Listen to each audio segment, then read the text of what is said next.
Bonjour à toutes et à tous et bienvenue dans le Cosmogone. Depuis que j'ai lancé la vidéo d'introduction de la chaîne, j'ai eu l'occasion d'avoir quelques discussions intéressantes sur l'industrie spatiale. Fais pas genre t'as des potes, on sait très bien que t'as eu des discussions avec ton miroir mon ref. Mais la question que j'ai trouvée la plus intéressante à traiter pour la première vidéo à proprement parler est la suivante. Pourquoi devrait-on aller dans l'espace ? De manière assez compréhensible, la réponse la plus évidente, Dixit, c'est trop stylé wesh, n'est pas des plus satisfaisantes. Alors suivez-moi, on va essayer de comprendre pourquoi diable devrait-on mettre le moindre centime dans le développement d'une industrie spatiale. 3, 2, 1, top.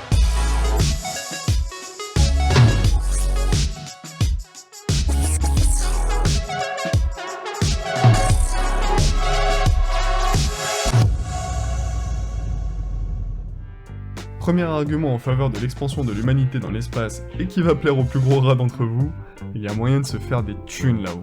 En effet, si les deux plus grandes fortunes du monde ont lancé leur propre entreprise d'aérospatiale, on peut argumenter que c'est principalement pour sauver la planète, ou bien on reste terre à terre et on se dit qu'il y a peut-être un coup à jouer. En 2019, l'industrie spatiale mondiale représentait un total de 366 milliards de dollars. À elle seule, l'industrie des satellites représente environ 60% du marché, ce qui inclut les satellites pour la télévision, pour les radiocommunications, pour Internet, pour l'observation, mais aussi tous les équipements au sol nécessaires à l'exploitation de ces satellites. Le reste, c'est majoritairement le budget des différents gouvernements, et surtout les ricains. Pas étonnant donc que les entreprises de Musk et de Bezos cherchent à se positionner un peu partout dans l'industrie. Les services de lancement, le vol spatial habité, l'accès à Internet par satellite ou encore la compétition pour remporter des contrats auprès de la NASA pour l'exploration ou les opérations dans l'espace. C'est déjà pas mal, mais en réalité l'industrie spatiale est encore loin, très loin d'être mature. Ce qu'il faut garder en tête, c'est que ce qui intéresse les spéculateurs comme Jeff et Elon, c'est le potentiel de l'industrie. Du tourisme spatial à l'excavation d'astéroïdes, en passant par le transport de cargo et de passagers, c'est une véritable économie du spatial qui se profile. Prenez l'astéroïde Sextine Psyche par exemple. On pense que ce dernier pourrait être le cadavre d'une protoplanète frappée par un astéroïde, exposant ainsi son cœur métallique. Cet astéroïde abriterait une quantité d'or et de métaux précieux phénoménale pour une valeur estimée à 700 trillions de dollars. Si quiconque parvenait à ramener une partie de cet astéroïde sur Terre depuis son orbite entre Mars et Jupiter, nous pourrons dès lors accueillir le premier trillionnaire. Bon, c'est bien beau tout ça, mais ça a surtout l'air bien beau pour les riches qui veulent devenir encore plus riches quand même. Et nous, on est encore loin d'avoir la YouTube money de lancer une startup dans le spatial, mon ref. Ouais, d'ailleurs, n'hésitez pas à vous soutenir le développement de la chaîne sur Utip, Tipeee ou Patreon. N'importe quel don m'aidera grandement à améliorer la qualité de la chaîne, les liens sont dans la description. Le rat. Discret, prudent, intelligent et très proche de l'homme. Mais revenons à nos moutons de l'espace. Deuxième argument pour le développement de la filière spatiale, nous bénéficions tous du développement de l'industrie spatiale, d'une manière ou d'une autre. Attends, t'es sérieux là? Tu vas nous faire un laïus sur la théorie du ruissellement? Ça t'a vraiment changé l'école de commerce. Alors oui, mais en fait, non. Un argument que j'entends souvent revenir dans ce genre de discussion est qu'avant de se concentrer sur l'expansion spatiale, on devrait d'abord régler les problèmes qu'on a ici, sur Terre. Je peux comprendre l'attrait de ce type d'argument, surtout quand on regarde les infos plus d'une minute. Mais pour moi, ça ne tient pas debout. Pour commencer, personne, et je dis bien personne, n'a jamais demandé à ce que toutes les ressources de l'humanité soient dirigées vers le développement de l'industrie spatiale. À l'heure actuelle, la filière spatiale représente environ 0,3% du budget des États-Unis, dont le programme spatial représente à lui seul plus que celui de tous les autres pays au monde réunis. À la limite, lorsque les acteurs du secteur réclament plus de budget, on parle de moins d'un dixième de pourcent supplémentaire. Parce que oui, Jean-Eudes, avec 8 milliards de personnes sur Terre, on est largement capable de se développer dans plusieurs secteurs à la fois. Ensuite, j'imagine que l'un des principaux problèmes sur Terre dont nous parle Jean-Eudes, c'est le réchauffement climatique.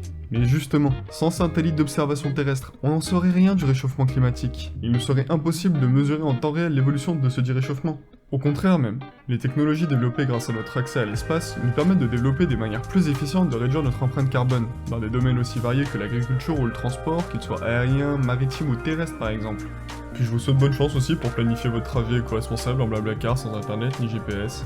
Même en médecine, les laboratoires de la Station Spatiale Internationale nous permettent de développer des technologies d'impression 3D d'organes qui pourraient sauver la vie des 22 personnes qui meurent chaque jour en attente d'un don. Et ce n'est qu'un exemple parmi tant d'autres. Alors oui, effectivement, développer une industrie spatiale ne nous permettra pas de résoudre la faim dans le monde. Mais au moins, on pourra peut-être géolocaliser le PDG de Total pour aller le manger. Bon, du coup, ça a l'air cool de développer une industrie spatiale, ok, tout le monde y gagnerait, surtout les riches. Mais ça nous dit pas pourquoi nous devons absolument nous développer dans l'espace. Pourquoi ça serait une nécessité absolue? Accrochez-vous, ça va devenir philosophique. De mon point de vue, la vie est le phénomène le plus important qui soit dans l'univers. Sans la vie, l'univers n'a, par définition, pas de sens. De manière évidente, le sens émerge dans l'univers par la conscience.